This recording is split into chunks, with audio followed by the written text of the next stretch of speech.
অবিশ্বাস্য সেঞ্চুরি, এক অসম্ভবের মধ্যে দাঁড়িয়ে স্বপ্ন বুনলেন এডেন মার্করাম। ব্যাট হাতে বোধহয় খেলে ফেললেন জীবনের সেরা ইনিংসগুলোর একটি। অজিদের বিধ্বংসী বোলিংয়ের সামনে লর্ডসে লিখলেন মহাকাব্য। ফাইনালে 282 রানের টার্গেট আফ্রিকার জন্য। লর্ডসের মাঠে এটা যেন এক প্রকার অসাধ্য সাধনের চেষ্টা আফ্রিকার জন্য। আর দলীয় 9 রানের মাথায় যখন স্টার্কের শিকার হয়ে রিকেলটন ফিরে গেলেন, তখন তো আফ্রিকার সম্ভাবনার আগুন প্রায় নিভে গেছে।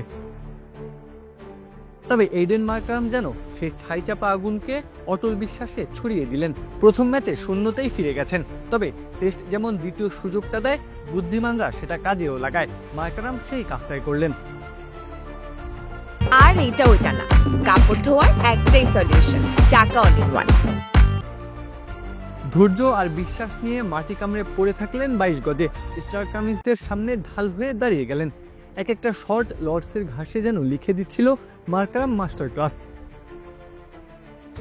মুল্ডারকে সাথে নিয়ে করেন 61 রানের পার্টনারশিপ। 27 রানের মাথায় মুল্ডার ফিরে গেলে আশঙ্কা তৈরি হয়েছিল প্রোটিয়াডেরায়। তবে সবকিছু উপেক্ষা করে এক প্রান্ত আগলে রাখেন মার্করাম। তেম্বা বাবুমাকে সাথে নিয়ে ইতিহাস রচনার গল্প লিখতে শুরু করেন।